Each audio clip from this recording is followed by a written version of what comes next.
ओम नमो नारायणाय। ओम नमो भगवते वासुदेवाय। मित्रों, क्या आपने कभी सोचा है कि संसार में इतने लोग अलग अलग देवी देवताओं की पूजा क्यों करते हैं? कोई शिव जी की पूजा करता है, कोई माता रानी की, कोई भगवान गणेश की, कोई किसी अन्य देवता की, कोई हनुमान जी की, सबकी करते रहते हैं।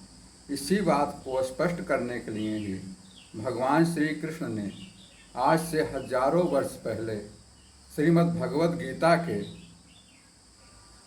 7वें अध्याय के श्लोक 21वें श्लोक में बहुत ही सूक्ष्म सत्य बताया है। श्लोक है, यो यो याम याम तनु भक्तः श्रद्धार्चितुम इच्छति तस् तस्य चलाम श्रद्धां तामेव विदधाम्यहम्। अर्थात मैं प्रत्येक जीव के हृदय में परमात्मा स्वरूप में स्थित हूँ।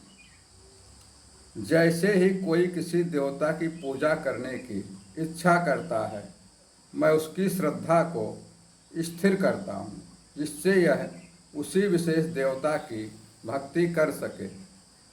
दोस्तों, यहाँ पर भगवान श्री कृष्ण बहुत ही सत्य बताते हैं, बहुत ही सूक्ष्म तरीके से समझा रहे हैं। कैसे कह रहे हैं कि मनुष्य जिस चीज़ को सबसे अधिक महत्व देता है, उसकी श्रद्धा उसी दिशा में स्थिर हो जाती है, और उस श्रद्धा को शक्ति देने वाला भी परमात्मा ही है। श्लोक का मनोवैज्ञानिक अर्थ अगर आप समझेंगे तो इसके मनुष्य का मन हमेशा किसी न किसी सहारे की खोज में रहता है। क्या उसी को धन प्रिय है तो उसकी श्रद्धा धन में होती है, उसके विश्वास धन में होता है। किसी को शक्ति प्रिय है तो उसकी श्रद्धा सत्ता में है, पावर होनी चाहिए उसके पास में। जिसे संसार प्रिय है उसका श्रद्धा भोग में होती है, भोग विलास में रहता है। जिसे भगवान प्रिय हैं उसकी श्रद्धा भक्ति में रम जाती है। श्री कृष्ण कहते हैं, मैं जीव की स्वतंत्र इच्छा का सम्मान करता हूँ। वो जिस दिशा में जाना चाहता है मैं उसकी श्रद्धा को उसी दिशा में स्थिर कर देता हूँ। यह भगवान की करुणा भी है और जीव की परीक्षा भी है। ध्यान रखिए, यहाँ एक बड़ा आध्यात्मिक प्रश्न है। यदि लोग पूछते हैं, यदि श्रद्धा भगवान से ही आती है तो फिर लोग भटकते क्यों हैं? अब इसका उत्तर कितना अच्छा भगवान ने दिया हुआ भगवत गीता में। वो कहते हैं कि कामनाओं से विवेक हर लिया जाता है। आपकी जो बुद्धि है, विवेक है, वो कामनाएं हर लेती हैं। कामना होती, इच्छाएं होती हैं, आपकी विशेष होती हैं, और इच्छाएं मनुष्य को सीमित फल की ओर ले जाती हैं। कुछ समय उसको सुख मिलता है, बड़ा आनंद आता है, बड़ा मज़ा आता है, उसके बाद फिर परेशान होने लग जाता है। यह एक लेकिन जब मनुष्य पूरी तरह से थक जाता है तब धीरे धीरे फिर मंदिर की तरफ, परमात्मा की तरफ जाना शुरू कर देता है। यह एक गहरा संकेत है। भगवान किसी की श्रद्धा को तोड़ते नहीं हैं, जो जैसे करता करने देते हैं, बल्कि धीरे धीरे उसे ऊंचा उठाते हैं।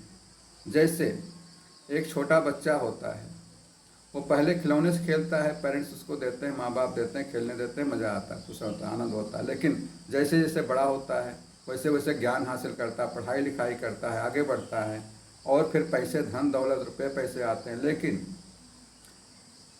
सब धीरे धीरे संसार की तरफ बढ़ता रहता है। लेकिन फिर धीरे धीरे शांति चाहिए होता है। जब बहुत पैसा हो जाता है, परिवार पूरा बढ़ जाता है, अपने परिवार आगे बढ़ने लग जाते हैं, उसकी एज बढ़ने लग जाती है, तो फिर उसको लगता है कि पैसे बहुत आ लिए लेकिन शांति नहीं मिल पा रही, सुकून नहीं मिल पा रहा। फिर वो भगवान की तरफ धीरे धीरे बढ़ने लगता है, भगवान को मांग लेता है, और वास्तव में यही भक्त की परिपक्व अवस्था है। मित्रों, आज के जीवन में भी श्लोक का महत्व है। आज लोग मंदिर भी जाते हैं, लेकिन अधिकतर प्रार्थनाएं कैसे होती हैं हमारे आपके? सारे लोग जाते हैं, क्या प्रार्थना करते हैं? नौकरी मिल जाए, व्यापार बढ़ जाए, बिजनेस बढ़िया चल जाए, बीमारी ठीक हो जाए, कोर्ट केस जीत जाएं, यही सब प्रार्थनाएं होती हैं। भगवान सुनते भी हैं, लेकिन गीता हमें इससे अलग ले जाती है। सबसे ऊंची प्रार्थना क्या है? हे प्रभु, मुझे केवल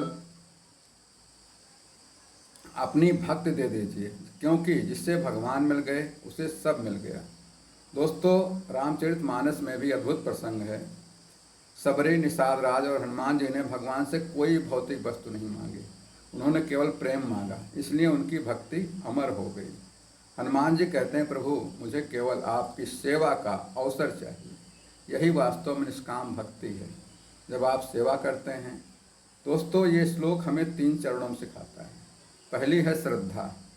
श्रद्धा अर्थात भगवान की ओर पहला कदम। दूसरी है स्थिरता अर्थात भक्ति में निरंतरता, भजन में निरंतरता। और तीसरी है शुद्धि, धीरे धीरे इच्छाओं का समाप्त होना। और अंत में भक्त केवल भगवान को ही चाहता। श्री कृष्णम शरणम मम, श्री कृष्ण शरणम मम। और फिर क्या होता है, मनुष्य भगवान को नहीं चाहता है, धन दौलत से धीरे धीरे सुकून मिलने लगता है, लेकिन अंत में सुकून भगवान से ही मिलता है। बस मित्रों, आज के लिए इतना ही। यही आत्मा की सबसे सुंदर यात्रा भी है। और गीता कहती है, जब आप श्री कृष्ण शरणम मम करते हैं, तब आपको जीवन में सुकून, सुख, शांति मिलती है। श्री कृष्ण शरणम मम, श्री कृष्ण शरणम मम।